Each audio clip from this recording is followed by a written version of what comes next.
Okay, so happy Wednesday afternoon, friends. Happy summer Wednesday afternoon. Happy to see you all um, for the June 21st meeting of Vibrant Learning Experiences Standing Committee.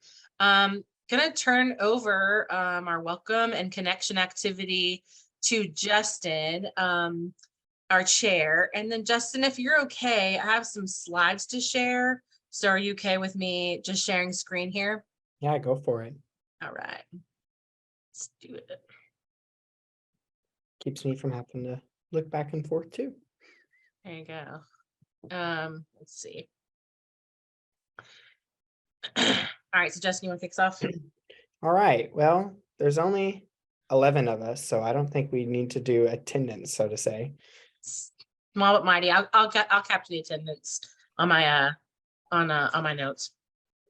And then minutes approval. This is a Sarah Snipes thing. Well, actually, Ria is gonna do the minutes approval with us. She's gonna walk through the meeting minutes from May the 8th. And we're gonna just review what we did and then ask folks to approve that. So Ria, do you want to pick it up from here? Sure will. And so this is my first rodeo with that. So if I make a mistake, you guys please do not hesitate to let me know that. So our last meeting was held on May 8th of 2023. And in our last meeting, according to our agenda, we obviously welcomed all of the members and discussed some of the agenda items. Sarah Snipes from KDE shared our BHAG for the VLE committee and the VLE, we approved the BHAG from the April convening. Then we had Miss Karen Perry. She went over the Moonshot Challenge that was given at the April convening. The Portrait of a Learner Standing Committee overviews, committee work, and share-outs were reviewed from the same April convening, in addition to the chair and vice chair election results. Then we had Mr. Justin Dunning. He shared some simple shifts and entry points for the Vibrant Learning. Actually, that was Karen Perry, excuse me. I apologize. So Miss Karen Perry did that, and she reviewed the VLE's initial BHAG as well. Then Mr. Dunning introduced Sanford student from the Accelerating Innovation Committee and that committee's current BHAG. And Sanford student said that his committee also discussed data and where examples and work might come from to represent Kentucky best from that data. And then Sarah Snipes reviewed the idea of creating a map and a dashboard to help identify current examples of vibrant learning in Kentucky. And then we had a little bit of reporting from work groups and some discussions from that. Some of the feedback from our last meeting was that some of the VLE members had concerns to share, such as capturing stories from students and those with disabilities in low-income schools. And then the follow-up for this meeting or meetings in the future is that the VLE requested more information on the work from the Accelerating Innovation Committee related to data, as well as work with co-ops as a next potential step to find entry points. And Mr. Dunning said that his group needs to work more on criteria for vibrant learning and suggested that we look for wins and highlight some incremental milestones and accomplishments for our committee. And that would conclude the agenda. All right, thank you so much for reviewing all that. It was a little, 5 weeks ago. It feels like we were much younger then, all of us. So thanks so much for the recap. Are there any amendments or edits to these notes? I'll stop share here for a second. Any edits? Okay, so I think we need to take action on approving the minutes. So if everyone, we can do that, I think by a show of hands. If you could indicate your approval of the minutes, either by raising your hand on screen or using your raise hand feature or typing an agree in the chat. So thank you, Jordan. Thank you. Still a few more folks. Chat, raise hand feature or on screen. Okay, thank you. The chat, thank you. Carmen, got you. Okay. Okay, I think that is everyone. Thank you, Raymond. Okay, perfect. Thank you. Oh, I guess I'll raise my hand as well. Thanks, Danette. Y'all be careful, especially if you're driving. Feel free to unmute and talk if it's easier. So, okay, so thank you so much for that.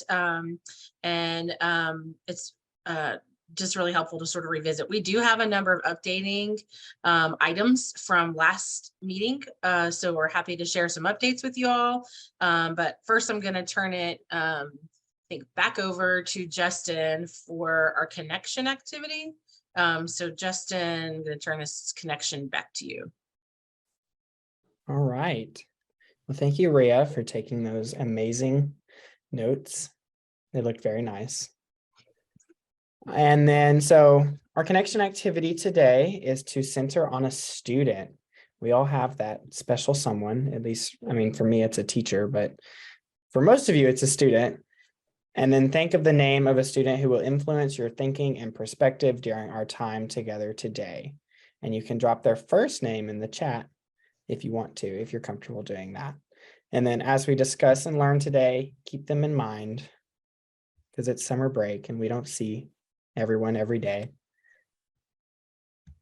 Yeah, I want to give credit to this for this activity to Carmen. This is a little bit of an adaptation of an activity, a powerful activity Carmen's been doing with folks for years.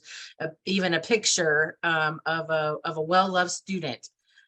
It's really helpful to keep particular people that you love in mind when you think about discussing change that might feel kind of abstract or far away, and really personalizing it down to an individual student that you love, or in your case, Justin, a teacher that you're really thinking of that influenced you, is really a powerful practice and a good thing for us to keep in mind. So get your student or your teacher in mind. Okay. All right.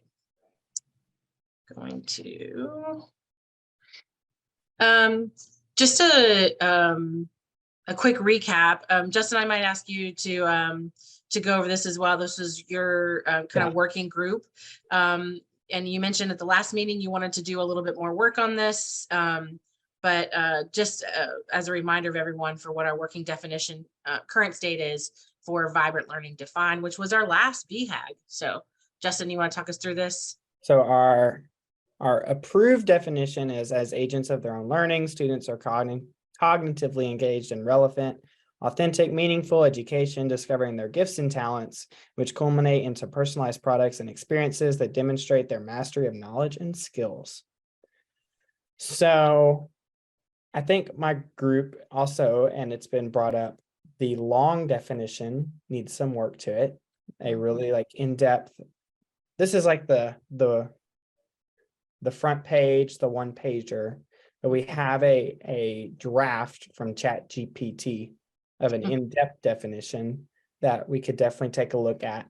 And that way, if people wanted to, really dive into it, they could. And it had good stuff in it, but it has not been approved or touched by a human yet. So, yeah, I think I remember one comment on this being the word cognitively. I think if we think about the audience for this, wonder if we might pick another word that's maybe a little bit less edu jargon for folks. That's just one thought, but I will tell you, had an opportunity to talk about this with a number of different groups, some deeper learning conferences that have been happening, and other conversations. I really think that this definition of vibrant learning hits on lots of important parts of the statewide deeper learning effort, particularly this idea that learning should matter to kids in particular, and also the authenticity, so real applied learning out in the field. So I think that we're pretty close here with this definition. I know we can always, keep improving it, but I think we're really onto something here. Any other thoughts on this definition? I agree with this is Jeanette, sorry. Hi. And I just got parked, so I'm going to try to get in my house here in just a minute and get settled. But the cognitively engaged, and I also wonder, engagement, and I'm sure you all talked about this or thought about this, it's so hard sometimes to truly see for sure, like to really know 100% that a student is engaged. And so then when you think about it, cognitively engaged, then what does that look like? Does anyone else have that thought or had that thought? I was actually trying to look for some synonyms for that. Didn't really find anything that really got to the meaning of it. I'm wondering, kind of what Justin said earlier, that this is the overarching definition. And I think we further define it in the working group as the evidence and look fors. So instead of having to say students are, engaged and really having to define that here, that might be a next step of saying, what is the evidence of engagement? And those would include some things around relevancy and authenticity and meaningful education. I think we have to go deeper in lots of these words, not just engaged, but we're going to have to really define and provide examples of evidence of all of these different kinds of things. Mhm.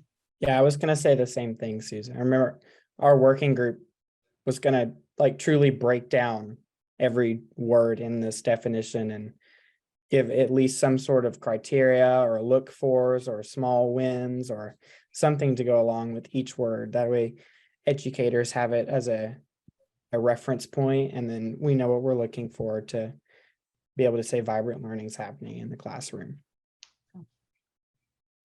I think that would be particularly helpful when we talk about identifying where this happens. So we really can break down these kind of big ideas into something smaller. It might help us really identify it on the ground and point to places where it's happening.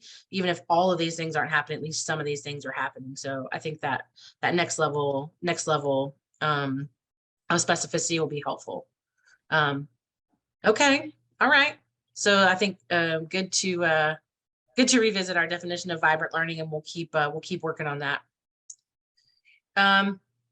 Quick reminder, our current big, hairy, audacious goal is to really draft or curate a collection of vibrant learning examples from across Kentucky.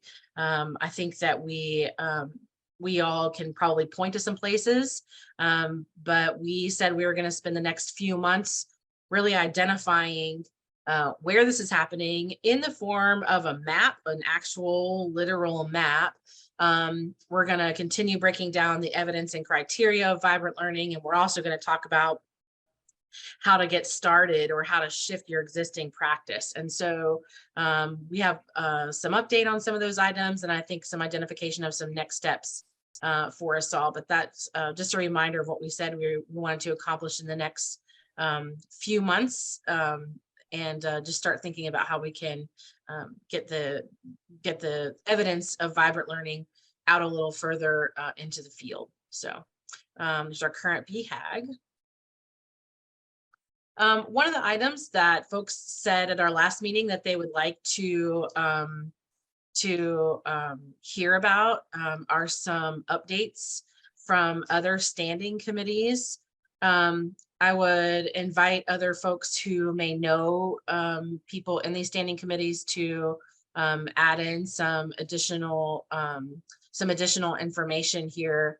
But essentially, Bold New Futures is working on some potential policy shifts for folks to give some feedback on, particularly as potentially relates to graduation requirements and Portrait of a Learner. So their committee is just currently thinking through some potential ramifications and some feedback processes for that. Accelerating innovation is really taking a deep dive into some existing district systems around Portrait of a Learner. So they have invited Fleming, for example, to come present to them, Fleming County to come present to them, and they're looking to invite more of the local labs of learning districts to come share with them what they're learning, particularly about Portrait of a Learner defense systems, performance assessment systems that local districts already have on the ground and happening. So that's what those two standing committees are working on at the current time. Does anyone have anything to add to that?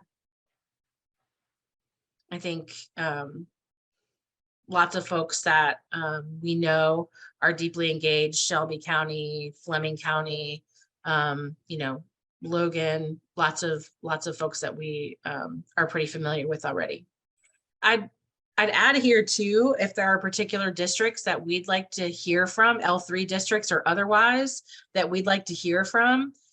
Curious to know from you all what that might look like in terms of anything that we'd like to know. Are there any groups from L3 or districts, other districts that we'd like to hear from in terms of informing our vibrant learning work?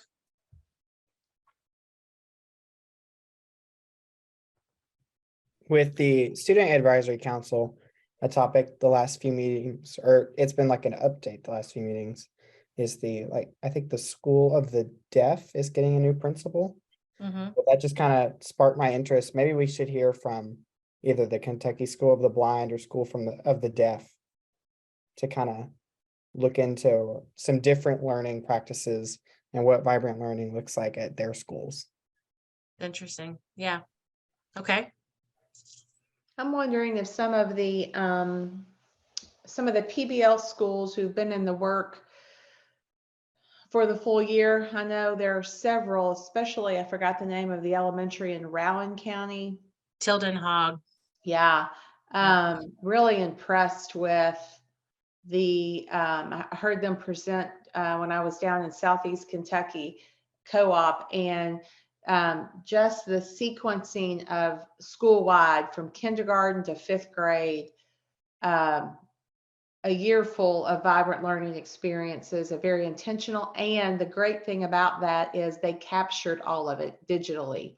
So there are so many resources and pictures and templates, and it was very well done. It might be a great model for some of the ways we want to capture vibrant learning across the state. But that principal and those lead teachers there did an amazing job presenting.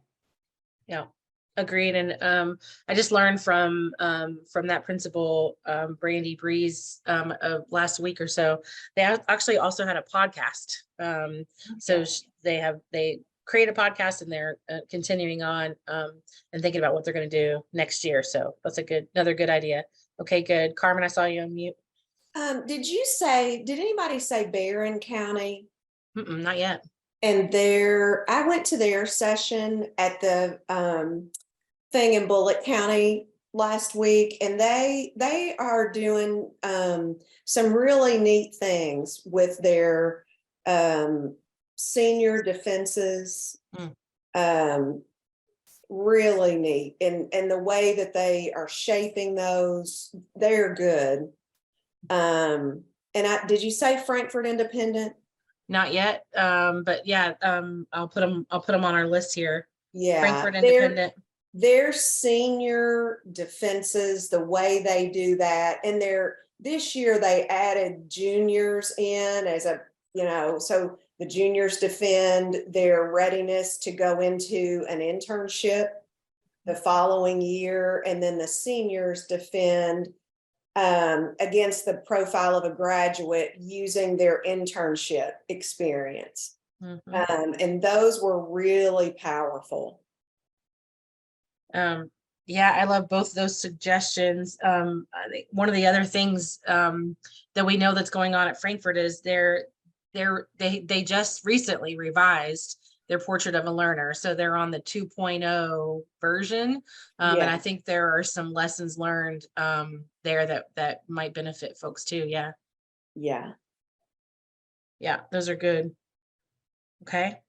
Anybody else?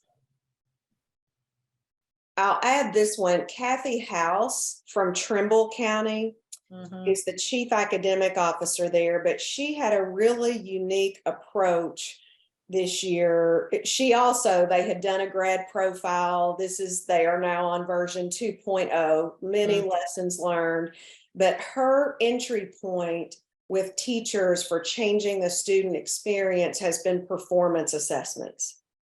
And she has done a great job with that. I mean, it is really, really good.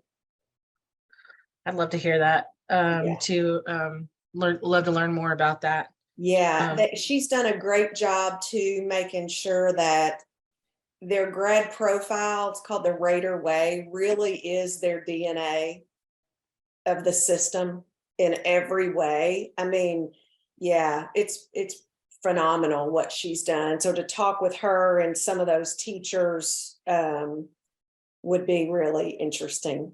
And I'm glad to help connect with any of these that you need. Yeah, I think these are really good.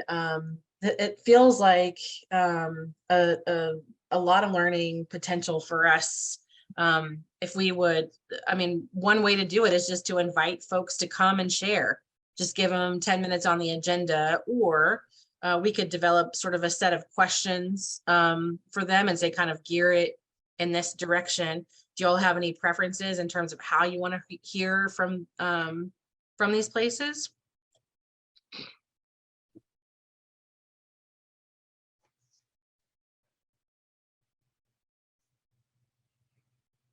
Happy to organize more field trips.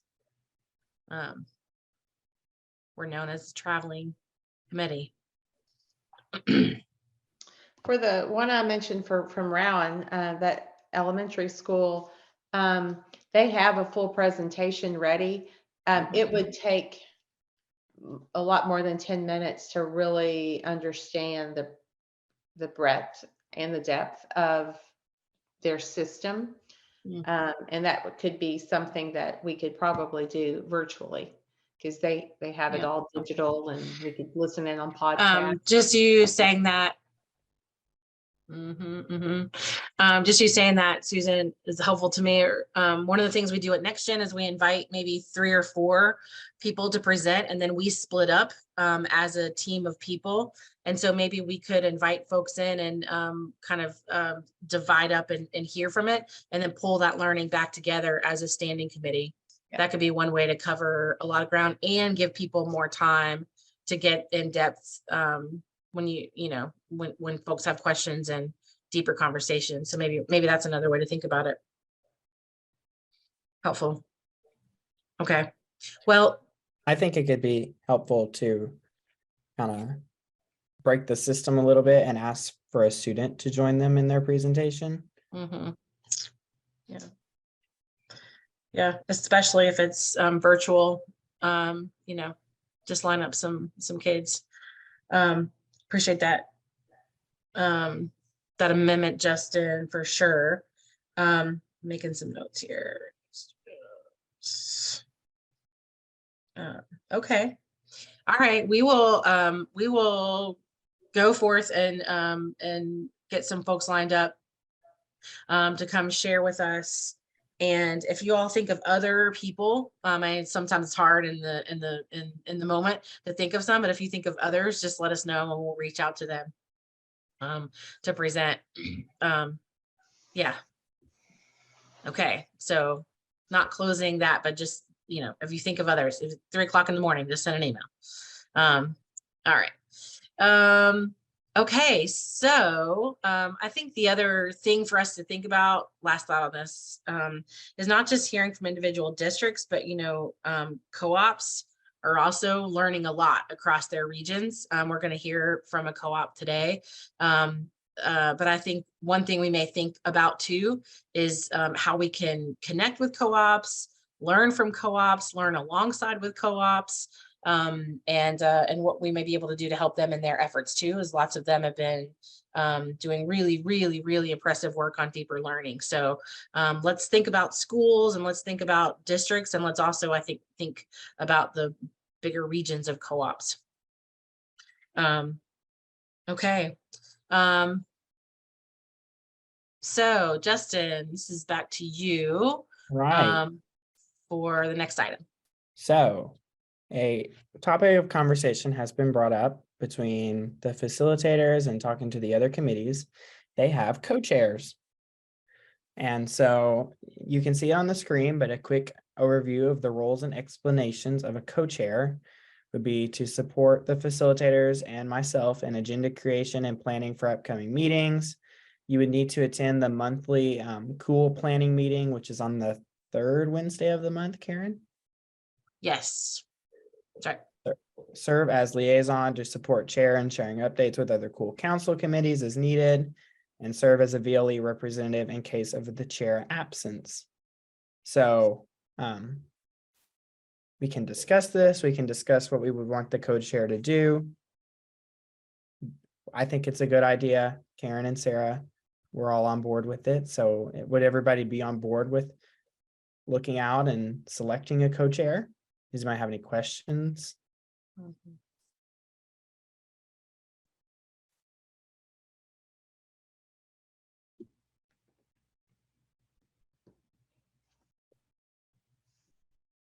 Yeah, I think the thinking is to add another member of the leadership of this particular standing committee, but also there's just times when people can't make it, or they have other obligations, and also times when it's good to have other folks' perspective in the mix. So if we're generally in agreement that this would be a good thing, I think we can devise a process for selecting this person.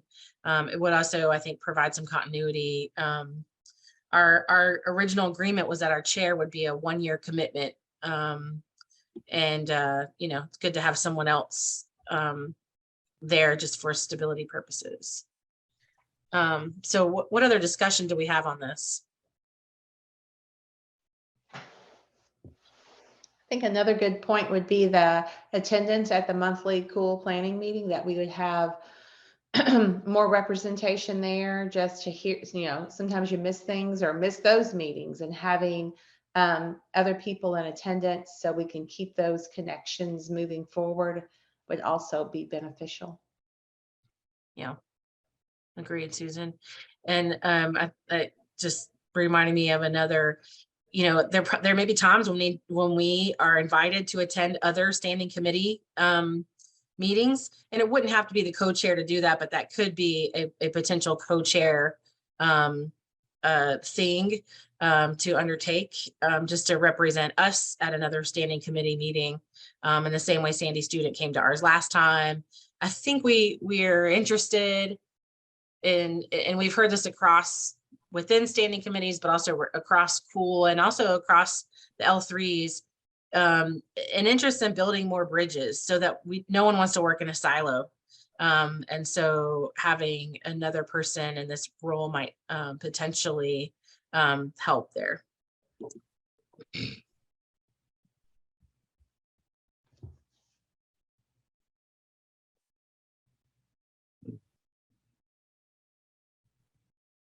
What other discussion?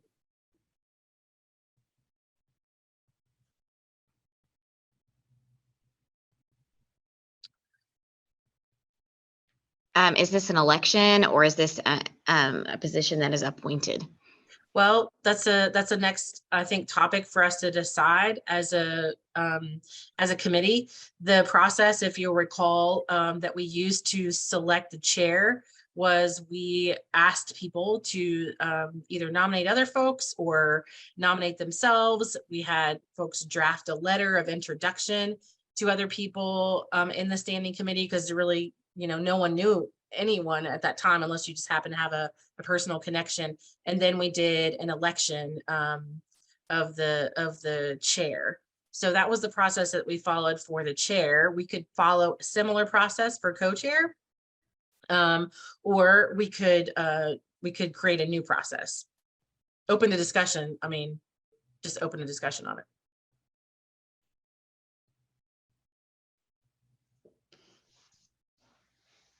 I think maybe we could have nominations taken, or if someone would like to nominate themselves, they might be able to do that. And then if the nominees feel comfortable, the VLE could appoint that person, or we could vote, whichever would be more, whichever one would be easiest and more fluid for the committee. Judging by the attendance today, just because of the summer months and depending on when this position needs to be selected, it might be better for that position to be appointed, but that's just my opinion, and that doesn't mean that it's the right one. Yeah. Love to hear more discussion on appointing versus election, or other thoughts on this.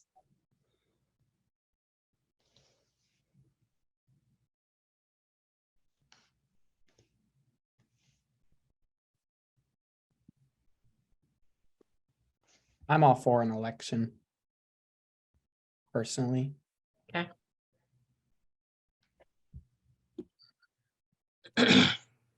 With the same nomination process, either nominate yourself or nominate somebody else. Mhm. Certainly, it feels more likely that someone would nominate someone else at this point, since people know each other a little better than when we started. Well,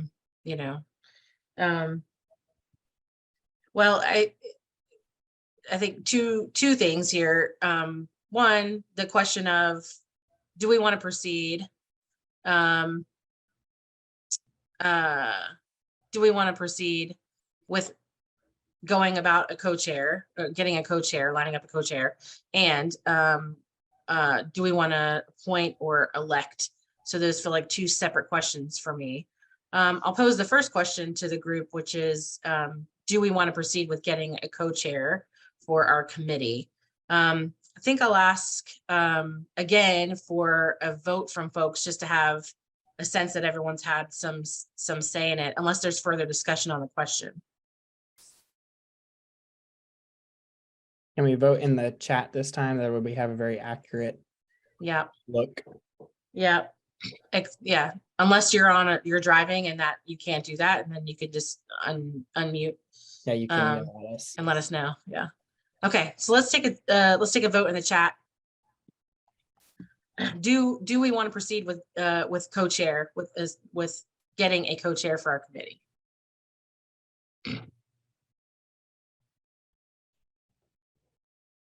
Okay, coming in. All right.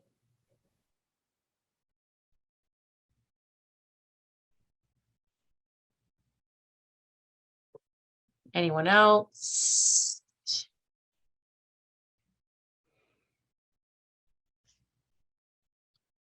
Okay.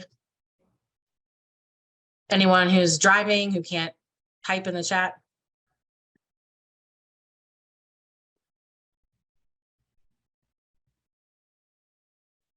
Okay. Okay, so it looks like majority coming in saying yes, we'd like to proceed with getting a co-chair. So the second question is appointment or election. Further discussion on appointment or election?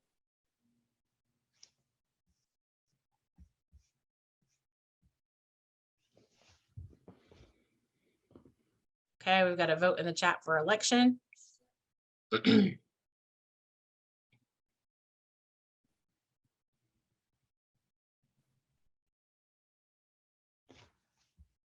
See some more chat coming in.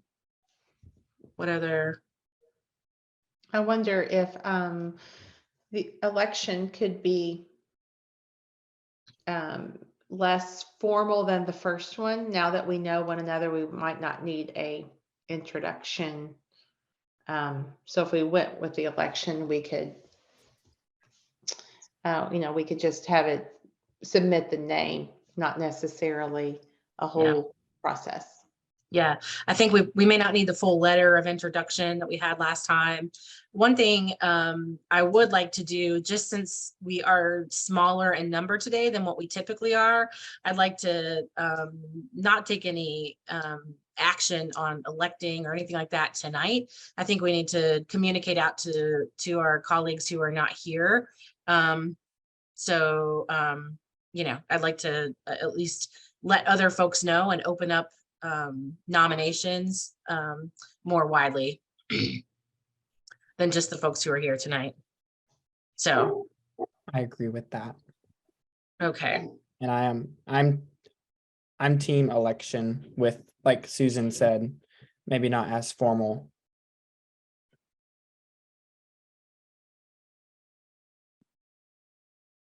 Okay. All right. Well, I feel like we can get together and draft up some communication to the full committee of folks, kind of outlining what this discussion was, the rationale, and that there seems to be a general consensus. This is a good idea, that if we have an election, that we want a less formal process than we did last time. Does that essentially capture the sense of it? Okay. Okay. Is everybody good with that? Do we have any objections? Not an objection, but a question. Since we are a subcommittee, my question is always, so that we have clean hands, and although Robert's rules is not being followed or put into place here, is there anything from the actual full council level that would prevent us from doing what we're doing? i.e., do we have the full autonomy to decide how we want to do this, or are there parameters at the full council level that tell us what to do? Yeah, it's a good question, Penny. I'd ask Susan Strange and Karen Dodd are on this call. If you all are able or at a place where you can speak to the point, can you advise? Yeah, this is Karen. It's no problem.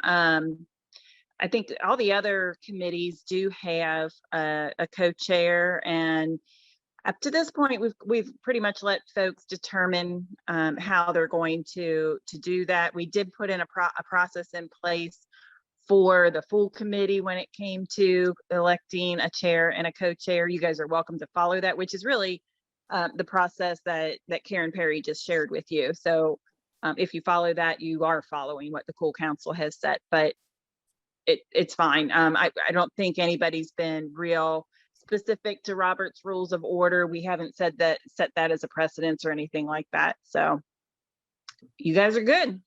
Okay. All right. Thanks for keeping us on the straight and narrow, Karen. We definitely want to do things as efficiently, but we also want to do things fairly and openly and transparently as a committee too. So appreciate the question for sure. And appreciate the perspective of what other folks are doing. Okay, well, we will commit to going back to as a group and drafting up some recap of this, soliciting nominations for folks from the wider group, and then we'll definitely make note to add this to our next agenda for our next meeting for sure. All right, thank you for that, Justin. I also may wind up coming to Karen Dodd and Susan Strange for a little bit more context here as well. We're missing our co-facilitator, Sarah Snipes, who really knows a lot about this next topic on the agenda, but I'll do my best, and Karen Dodd and Susan Strange, please jump in and let me know. The Kentucky Board of Education, I think, both before and after our last cool meeting, wanted to, I think, better understand and engage more with the work of Kentucky United We Learn, and wanted to really take a deep dive as a board of education into this conversation. Some board members have been attending things. Some board members have been keeping up with the L3 work, but I think they wanted to come together as a board and have kind of a common learning experience. And so really the way they went about doing that was over the course of the month of May, they convened some teams to learn about what's happening with this deeper learning effort and the Kentucky United We Learn effort, really around these 3 questions that you see bulleted here. What are we learning about learning experiences, accountability structures, and accountability mindsets? Really, the conversation centered around the project-based learning effort that's underway across the state now. There's a huge effort around training teachers and getting folks more acclimated to the design of project-based learning experiences and how that connects with the Portrait of a Learner. You are already familiar that last October, the board approved a statewide Portrait of a Learner, and then also local districts have been either defining portraits of a learner locally, or they've been operationalizing their existing portraits of a learner, or they're beginning to attend to that conversation locally about Portrait of a Learner. So what is the relationship between project-based learning and Portrait of a Learner? Was a little bit of the learning that they wanted to do. They wanted to better understand how the MTSS system fits into this entire effort, and high quality instructional resources. So what's available for folks to draw on to design learning that is vibrant and project-based and deeper in nature. And then they also wanted to learn more about the conversation that has been happening nationally with an organization called Deeper Learning Dozen, of which Kentucky is a team. So they convened a mixed group of folks, board members, KDE staffs, students, educators, and really just learned more deeply about these topics to get themselves more deeply steeped in the work that's underway. And so we wanted to share that with you so that you know that the board is also deeply engaging in very similar conversations as we are, as the other standing committees are, and really beginning to get a lay of the fuller picture of the land here in Kentucky in terms of what resources are available, what's the current state, and thinking about from their perspective as a board, what do they need to do to better support this effort? Karen Dodd, Susan Strange, am I missing anything? No, I think you did a really good job. The only thing I would add is that it is still a work in progress. They are still putting in a theory of action and the actual action steps that need to be taken next. And I think the plan then is to share it with the council members just so that you all can see what they have put in there. It should be completely aligned with the work that we're doing. I think that was certainly the intention. So giving the council the opportunity to kind of look at that and make sure that, you know, something wasn't written in there incorrectly that may sound like it doesn't align to the work. So that's yet to come. I'm not sure the timeline. Meredith Brewer is leading this effort. So I know we talked about it in our meeting this morning, and I'm not clear on the timeline, but I think sooner than later, that should be coming out to everyone. Mm-hmm. Yeah, I think they have don't they have a meeting in August that maybe a further continuation of the conversation. Yeah, the board will meet. I think we're hoping to get some feedback from the council before the August meeting. I just don't know how far along they are in getting that theory of action and the action steps in order to give it to us to look at. Yep. Yep. Okay, good. Thank you. Super helpful. Karen mentioned still working on action steps, but one of the actions they took, one of the things that they endeavored to do was to develop some value statements. And so I won't read these to you, but I will pause and let you just kind of take a few minutes to take in. These are the KBE value statements connected to this work. So Charlotte will read.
So question to the group, down at the bottom, you see discuss, where do you see alignment or misalignment to our definition and work so far? So curious to hear from you all what your reaction to all of this is. Do you see this alignment or misalignment to our working definition of vibrant learning thus far?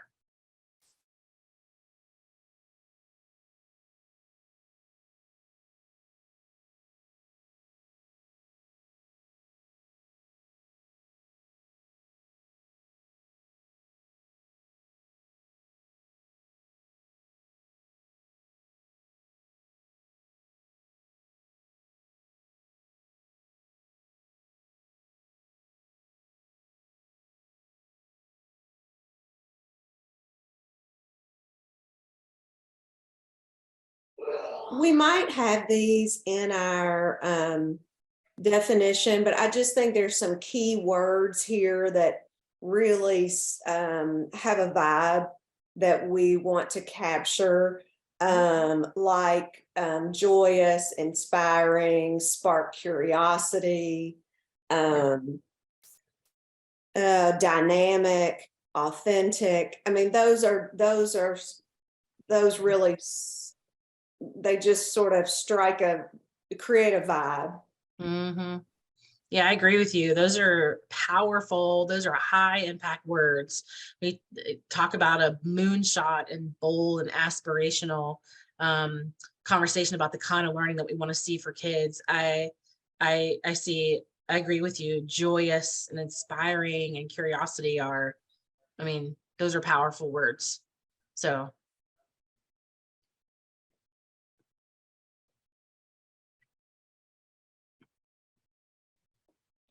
What other overlap or disconnect do you all notice in these statements?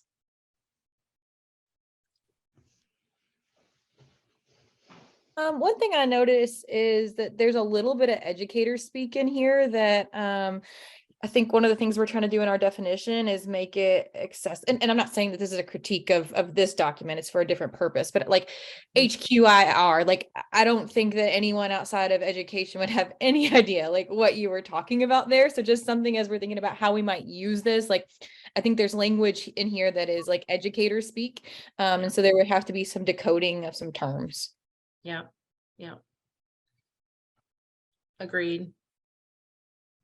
A question to Karen and or Susan, who is the intended audience for this?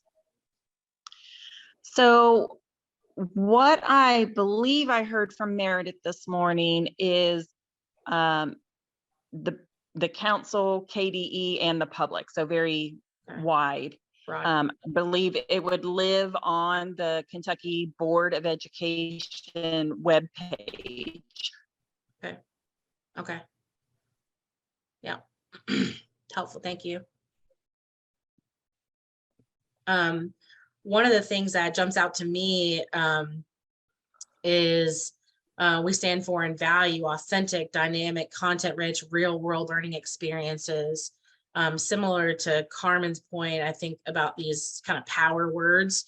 I think those are also power words that seem to resonate with what we are aiming for as well.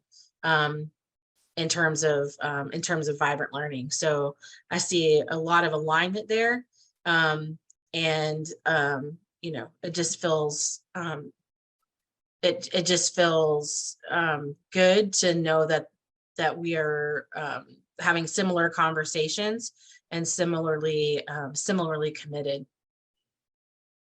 Also, I was thinking, you know, when we were talking earlier about cognitively engaging, Mhm.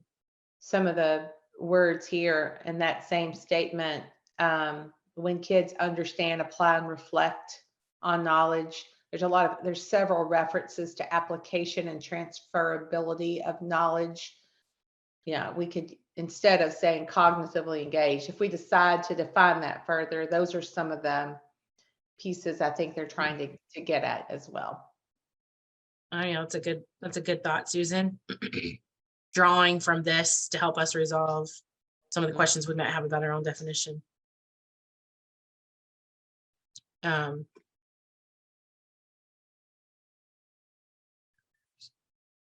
It may be in here.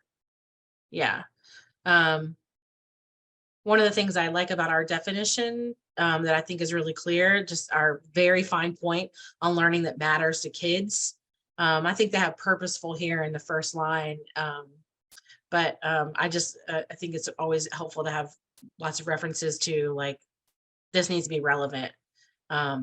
So I see they have meaningful down here too. Okay, well, just know this conversation's underway at KBE, and I think as we think about our own work, being aligned with the board's goals and their own learning agenda, if there are things that we'd like to share with them, I think they would probably be happy to receive it from us.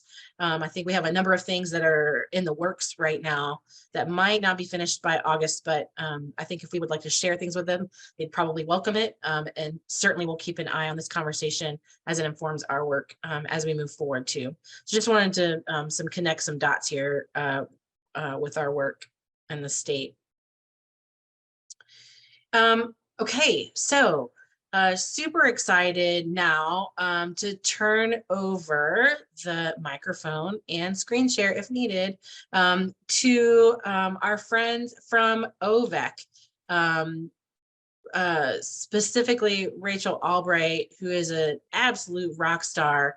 Honestly, every time I'm just even near her, I feel like I learn new things about deeper learning and their approach, OVEC's approach to not only identifying deeper learning, but seeding more of it in their region. And so feel really lucky to be joined by two OVEC folks, Carmen and Rachel. And I think Rachel is going to be the primary presenter here on what OVEC has been learning about what they call deeper learning destinations.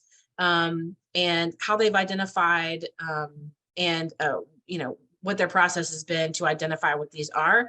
I think specifically this may inform our own BHAG to identify places where vibrant learning is happening across the state. And you'll notice Carmen dropped a Google site into the chat if you want to open that up too. So Rachel, I'm going to stop screen share here. You can share if you want to.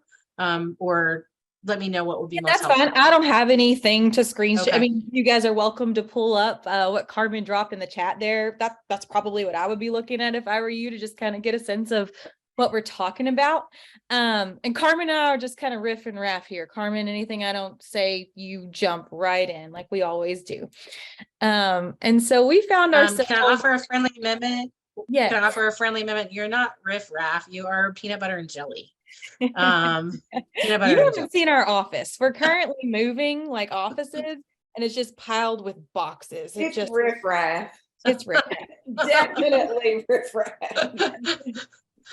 All right. So we're really excited to just kind of talk to you guys about our story, and what deeper learning destinations are. So, just like what we're kind of trying to do here in this committee, which is kind of like share, like, what do we mean when we say this kind of nebulous phrase of vibrant learning? That's exactly where our team was like, back when we first formed in like a year ago, and we had this term deeper learning that was kind of nebulous, right? And people were like, well, what is that? And, we worked on definitions and a lot of the same things we're doing now. And what we really found was like, people get it when there's a story, like they need to see it. And we can't always take people to where we want to go to see it. I mean, we're dealing with that here now and understand like how hard it is to just get humans where you need them to be.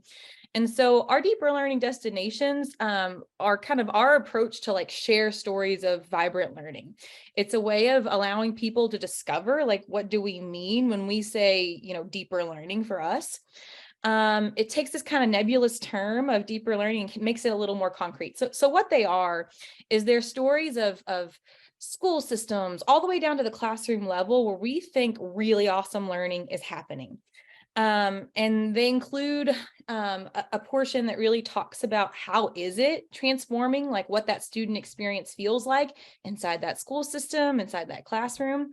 To Justin's point earlier about like, we need to hear what the students think. We try to do an intentional job of equal voice from students and whoever the adults are that are curating and making that thing happen. We just kind of share and celebrate that story. We've covered things like a mentoring structure in Henry County that really develops deep connections between adults and kids, all the way down to classroom level. So we've got elementary, middle, and high school examples, and we've got a whole bunch on the back burner right now that we're trying to get written to. So we've got all kinds of great examples from like the school system all the way down to the classroom level. And inside that narrative, again, we try to share like what's different about this space. Like, how is education being transformed? How does that student experience feel different? Like, what's so special about it? And then like, what are some simple shifts that like, if I want my classroom or my school or my community to feel more like that, like what are the little things that I can do that are a lighter lift that I could do maybe even tomorrow to start making my classroom, my community, a magical place, a more magical place, like the one that I just read about. So that's kind of what they are. Carmen, anything you would add to like what they are? Okay. No, that's perfect explanation. So when we try to identify them, right? At first we, people were like a little apprehensive, like about volunteering their stories because they heard this term deeper learning and they were like, I don't know if we've got any of that. I'm not sure, right? And so we just kind of said, okay, what's awesome? Like, what's going on that your kids are excited about? Like, what are your teachers excited about? Like, what's going on that's like got people talking? And so then we'd get some things when we started just saying that, right? And we'd say, okay, can we just come check it out? Can we learn from it? Like, can we come be a fly on the wall? And so we'd get in and we'd kind of fill it out, right? Like, what's going on here that is making this place special? Sometimes we got to places and we're like, what they've got here is more transitional in the journey. It's not quite like that transformational thing we're looking for just yet. But we always gave like, our goal here is always to shine a spotlight, always to say like what is positive that is happening and like really amp those people up. And so if we got there and we kind of had our eyes on it, we said, yeah, there really is something magical, special, that isn't just like a weird quirk that somebody has. Like sometimes you go in classrooms and you're like, oh, that place is special just because that person is like particularly gifted or whatever. So we would then, you know, once we started getting some rolled out based on those kind of just what's awesome, let us in, can we see it? I think that made that term of deeper learning like a little less nebulous, and people were like, oh yeah, I've got examples of that. Like you could come see this. And so then, because we had a couple rolling out, like we were just in like conversations with people, and we're like, hey, I really like what you're describing there. Like, can I come learn from it? And then can I shine some spotlight on it? Like, can we write one of these about you all? One of the places we actually got inspiration was from KDE's Innovative Teacher Cohort. 2 of our pieces are written about members of the Innovative Teacher Cohort, Morgan Seeley from Shelby and Brian Quillen from Jefferson. Those were 2 places we identified those. So identifying it initially, like to earn people's trust to allow you to come in like in that intimate space, took some trust building is what I would say. And really trying to make that term not so scary or intimidating or big. Just trying to like make it digestible for people to where they're like, okay, yeah, I've got some of that. Like, come on in and see that. Anything there, Carmen, about how we identify people? Okay. Well, it's all riff, not a lot of RAF. Yeah, I think one thing that's been significant is that the teachers that we have highlighted have not had like formal project-based learning training. And we've been intentional about that in our work. We think PBL is awesome when it's done well. We think that it is also intimidating and overwhelming for teachers sometimes. And so our focus, like Rachel said, has really been, what are the things that I can do tomorrow? Like, no matter what I'm teaching, no matter what I'm, doing, that can really start to make a difference for my students. And so that's, we just think that's important. And that's what we've really tried to focus on in our work and in the deeper learning destinations. Yeah. Thinking about the process and like what are some successes we've had and what's been challenging about it. I will say like the feedback we've gotten from the places where we've highlighted has been like you're like really inspirational and has kept us going. Like one of the features we wrote on a teacher in Spencer County actually ran in like their local paper too. And so it just is a great way to like shine spotlight on a community. It's all asset based. And I think that has lit some fires and kind of started spreading, right? Like it's really uplifting to that community. It also shows teachers, like if I'm a fellow teacher, what are some little things I can do? That's also some positive feedback we've gotten, is that breaking it down to like, okay, here's this great big, for example, mentoring structure, but like, I can't change how we schedule kids tomorrow. What are a couple little things that I could do that could make relationships between kids and teachers more like that? So that was another, I would say, a success, is that teachers have picked it up and said, I teach high school English, but when I read that one about that middle school math teacher, I still walked away with ideas about how I can improve what I'm doing. I will say it is a little, like, it has been challenging. It's just a little bit of a time commitment.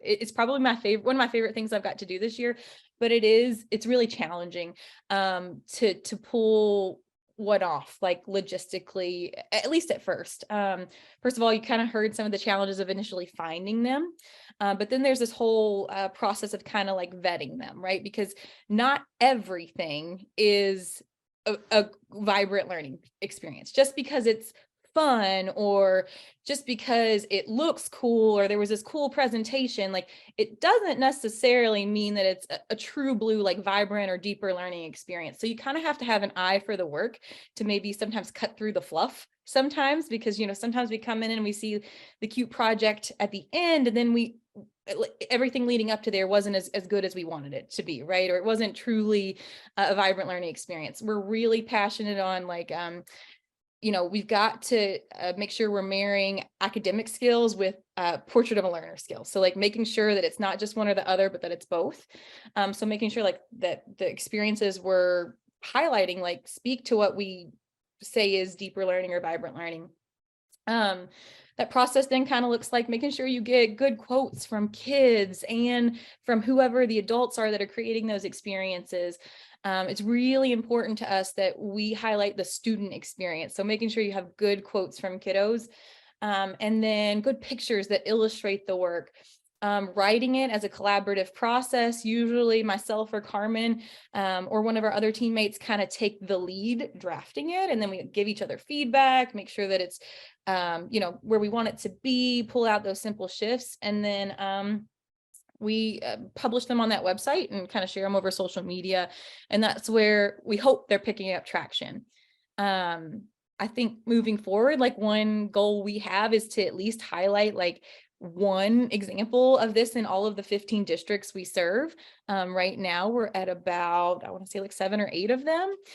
So our goal is to like point out that it's happening everywhere. It's just sometimes not named and claimed, and really putting that spotlight on where it is happening, so that, you know, there's some fire under people to, oh, I want to do that. So that's a little about our process and what they are. Karen, anything you were hoping we would share that we haven't yet, or questions that you guys might have about how we develop those? Well, 2 things that I really love about it, well, lots to love about it, but 2 things I would just point out and say I think that are instructive for us in our own BHAG here. First of all, I really like your nomination form, which is like open to anybody, right? Like anybody could nominate anybody else within your school, outside of your school, whatever. I'm curious how you get that nomination form out to people. How do you communicate that out to people so that that's widely available? And then the other thing, so that's one question. And then the other thing I really, really like about what you've done here, the 2-pagers, it's consumable. If I'm a principal and I'm in a hurry, I can read this on my phone or, you know, whatever. I like that you incorporate the simple shifts in it. I think our committee have been thinking about, oh, we should make a map, and then also we should articulate the simple shifts, but you've really sort of combined the 2 elements of like where it's happening and the simple shifts to get there, which makes it feel, I think, attainable. And that feels like one-stop shopping to me, which had not been the way that I had been thinking about this before. So, and I know, but I don't think you started out that way, right? Didn't you start putting the simple shifts in the later versions, or did you always have the simple shifts in there? No, you're right about that. Well, no, we always started with the idea of how can I get started, right? Like each one has that, and then like that little call out box of the simple shift. You're right, that was an evolution that we were like, okay, not just how can I get started, what explicitly are the simple shifts. So yes, that was something that we evolved. And the 2-page thing, I completely forgot about the concision. That was exactly it. It was like, you got to get a taste quickly. Nobody's reading anything longer than that. Yeah. With regard to that form, Karen, nobody's filled out that form. Oh, okay. Yeah, it really has been sort of just like at the beginning of this meeting, we were like, gosh, that place has got something good going on. Like, and finding someone who had a relationship with someone. It takes some trust, right? Like, unless you're one of these school districts that is used to that kind of thing. Like one of the districts we feature is Eminence. They're used to people coming in and doing that kind of thing. But it puts you in kind of a vulnerable spot as a teacher or a school district. Like, you know, your classroom's kind of like a window to your soul. And so like building that trust is like super important. Getting in there. So it's mostly been word of mouth. We thought that form would get some people, but it really hasn't. So just the word of mouth and kind of identifying and tapping people when we hear of awesome things. Yeah. Super helpful. I think that's like, this is square on our BHAG. And so this is like right on the nose learning for us. What other questions or observations does anyone have about this? Thinking about your own working group, either defining vibrant learning, the map, or the simple shifts. I was thinking, just as a piece of evidence of how engaging in the storytelling kind of format that it is, Karen and I were doing a learning sprint for a district in Eastern Kentucky around agency. And we used one of your deeper learning destination articles in that training where they could go in and actually pinpoint the actions of the teachers, the actions of the students, quotes that really stood out to them. So not only was the teacher effective, but your presentation that you all put together was easy for another district who had not been there, could really kind of feel like they're in the classroom. So great job on that. I think that we can learn from that as we are telling the story of vibrant learning experiences across Kentucky. Thank you, Susan. That really means a lot. Like, that's what we were trying to capture, is like, if we can't take you there, like, let's let our writing do the best it can to do that. I loved your point about like using them and talking about the work. One thing we've done before, even like internally at OVEC, like people were like, what's this new team about? Like, what are they doing? So instead of telling people like what we were doing, we used the deeper learning destinations and said, here's what our districts are doing that we think deeper learning is. So like, what do you, based on what you're seeing here, like, how would you define deeper learning? And so you can use them in a number of ways, I think, to your point, Susan, to, essentially do what we're wanting to do to get people on board with, oh yeah, that is exciting. And there are some entry points for me as a classroom teacher or me as a school district, like whatever grain size. Sort of a side benefit too has been the opportunity to celebrate teachers. And these teachers all have really found joy in the work that they are doing. And they talked about, like Brian Quillen is one, if you read his, he talks about bringing the things that he loves into the classroom, for his students. And so I think, I don't know what it looks like, but I think there's important things to be captured there too, from teachers, for teachers, from teachers, for teachers, because the profession is struggling. And so we really tried to find some really good, positive things that make people excited. First comment, I completely agree, Rachel, when you said not all vibrant learning or things that are fun are deeper learning. They're not always doing what they're supposed to do. Fun doesn't always match up, right? That said, what I'm hearing, and you can tell me if I'm wrong, what I'm hearing is this is all based on project-based learning.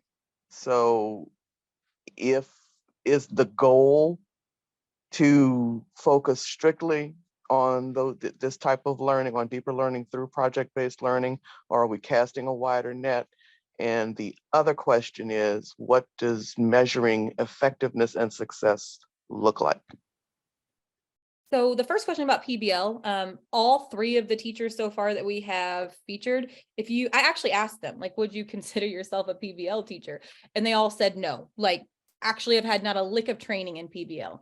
Some of the things they're designing are really more like inquiry-based learning. Like, I think when you look at our definition of what we're considering vibrant learning and like what we would say is deeper learning, a lot of that does have some sort of public facing, like authentic, meaningful audience at the end that I think looks like or feels like, sounds like PBL. So I don't know if I'm answering your question there, Penny. Like, we didn't go into those classrooms because they were PBL classrooms. In fact, like the teacher said, they were not PBL teachers if you ask them. So I think one of the most beautiful stories that Michelle Gross at Spencer County Middle School, she said, I started with this unit that I kind of hated teaching. It was this geometry thing that like I wasn't super comfortable with. I taught it really traditionally. I knew it wasn't engaging. And so I just like each year kept iterating, you know, like one year it was like, okay, well now we'll make tiny house models. Okay, well now we'll make floor plans. Well, this year we'll share them with local architects. And through that kind of continued iteration and getting better and getting better and getting better, I think it looks like a PBL or might smell like a PBL, but so it's not, we didn't go there because it was a PBL. And then Carmen, anything else you'd say about PBL? No, we just don't, we think it's great, but I think one real problem has been that many think that PBL is synonymous with deeper learning, and it's not, and it is far from the only way. And so what we've done is to try to focus on what are things you can do tomorrow that can really make a difference for kids, but aren't some kind of full-blown PBL. I mean, that's not for everybody, and it's not, but there are aspects of it that can be woven into all kinds of things. So we agree with you, and we've been really intentional about trying to stay a little bit on a different side of deeper learning than PBL. Great. And then, Oh, sorry. Go ahead. Well, I was just going to say, just in responding to the second question, which is how do we measure success in this classroom? I actually think that's an amazing question. And I think it begins to build a bridge over to the Accelerating Innovation Standing Committee. But I feel like if we adopt a system like this, where we solicit nominations, we express some criteria, we go out and make sure that this is really vibrant learning and something we want to hold up and celebrate. I'm thinking about maybe a couple, like a handful of like sort of standing questions that we ask. And one of the questions could be, how do you measure success here? How do you know this is working? How did you get started? Could be a question. If you were recommending this to another teacher, what's a simple shift you would make? Maybe how do you engage your community or parents? What if we just articulate a handful of questions, but one of those questions being, how do you measure success here? I just think that's really important. I don't know, just a thought I had based on Penny's question.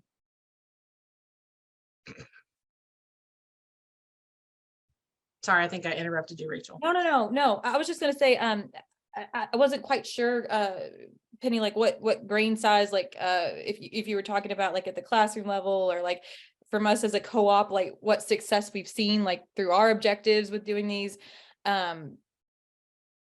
What Classroom level, as far as Okay. what the teachers say.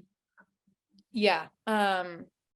Yeah, I would say like we have some like street data on that, like just like qualitative feedback from, I think what the kids share with us is probably a cooler insight than maybe what the teachers have. Some of the questions we ask are things like, how is this classroom or your learning like different than in other places? And kids will say things like, well, I remember this learning. Like in Michelle Gross's classroom, they were working on the Dream House project. And the kid was like, oh, well, we did that, several months ago. And I still remember da da da da da da da da. And here was this 7th grader, like nodding off all of these, like, things she remembered mathematically, the mathematic content about that unit. That just doesn't happen when we do a quiz and move on, right? And so we don't have like, I would say like satellite, like big quantitative data that but like that qualitative data from kids talking about what they remember and like how their experience is different, I would say it has been like the lever for us to say, like, is this a fun place to be, or is this a meaningful, rigorous, joyful place of deep, rich learning? And the kids can usually tell you, like, if they just say it's fun and that's all they can say, like, okay, this is a fun place, like that's a starting point.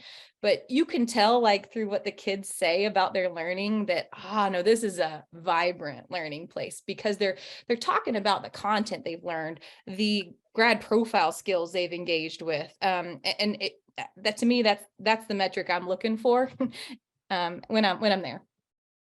Yeah, and I think it's important to say too, we are all so quick to go to test scores. Well, what's the impact on test scores? Well, there's nobody around here, I don't think, just yet, that's really been in it long enough to be able to see an impact there yet.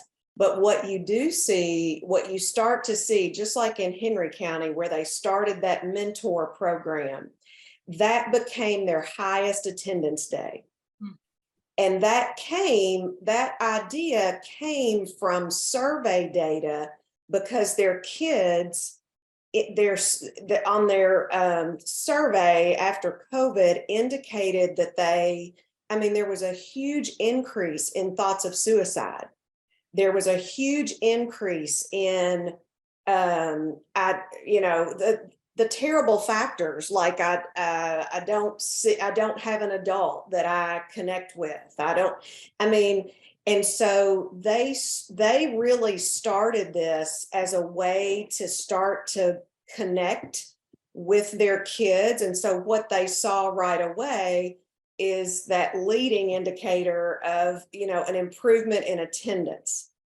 And then you'll start to see an improvement in behavior, which also came. They didn't have discipline referrals on their on those bridge mentor days, and then what we know is that those are leading indicators. Lagging indicators are test scores. They'll come, but we know that's what starts to lead into it. Kids have to be at school. And they've got to be present and actively engaged in learning. Great, thanks, guys.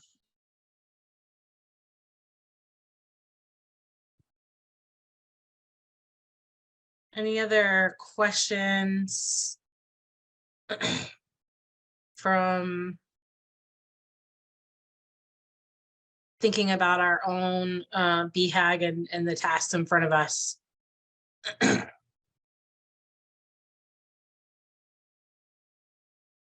Well, listen, I feel like I just learned a lot right there. That was super helpful. I wonder, your audience that you were asking to complete the form or soliciting nominations is people in the districts and schools and people who attend your trainings and just, in your region that I wonder, since we have a statewide mission here, if maybe the group of people that we ask are the co-ops, to say, who are you, can you give us 5 or 6 examples of vibrant learning? Here's the criteria. I wonder if that would be a way to proceed. What do you think about us working through the co-ops to solicit?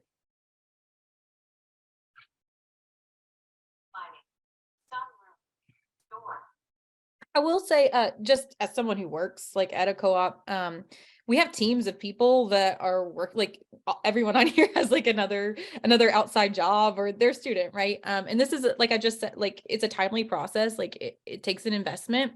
And like the special thing about co-ops is they have people right now who like are paid to do this kind of work. So I think it integrates nicely in with some of the things they're already doing. In fact, we had a partnership with KEDC where we've worked together on a number of things, and they've started some of their own. And so I think we're already starting to see some co-op work around this. And I also think we're far enough into the process now that the deeper learning teams at the co-ops have had the opportunity to be in schools, listen. If we would have done this last year at this time, they would have been in this kind of in the same boat we are. They're trying to figure it out. But I would think this is good timing for the co-ops to identify districts, schools, classrooms that have that vibrant learning. I think it's and it's also a great way to make sure. One of the things we talked about in that in-person meeting was making sure we represented the host state geographically. And with a system with co-ops, we could be better about ensuring that happens.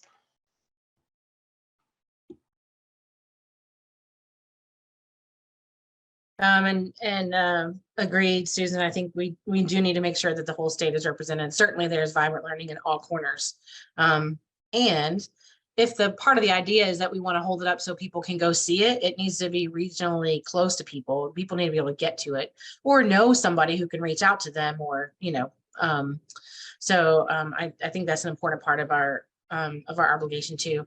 If you haven't seen in the chat, Carmen dropped in some data from New York City on performance assessment data. I think that's really interesting to dig into. So thank you so much for sharing that. That's good for us to broaden our definition of success too. Okay, so I'm cognizant of the time. Here's what I think I'm going to propose for some next steps for us.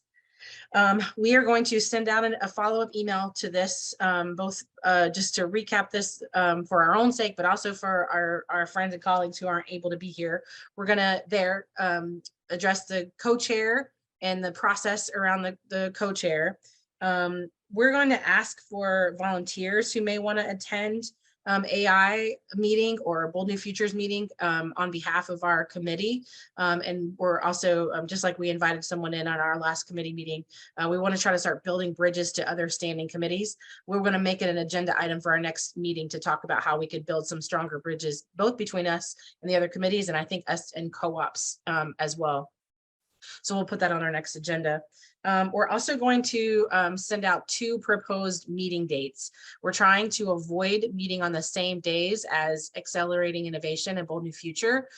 They are meeting on the 10th and the 11th of July. So we're going to try to avoid that one, but it just feels really hard to try to dodge vacations and try to get as many people as we can.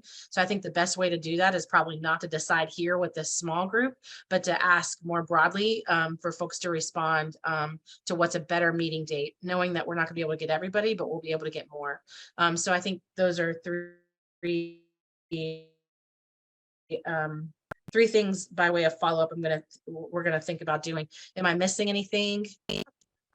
Oh, so not in that follow-up communication, but we're also going to begin inviting some of the folks that we articulated at the beginning of this meeting we'd like to hear from. And then you should also know that we are working to run down some of the technical aspects of the map. So where might this map live? Who can manage it? What are the requirements for accessibility? All of those kinds of things. So we're running down some of those technical questions right now offline between meetings. So am I missing anything else? Okay. I really appreciate the effort to get here. I know it's summertime. I appreciate all the people who are driving and on vacation and dialing in. And big thank you to Ovek for presenting here tonight. That was a wealth of information that I think is very helpful to us. So appreciate you all. It's so good to see you, and we'll send out an email about our next meeting dates. But thanks so much for being here tonight. All right, y'all.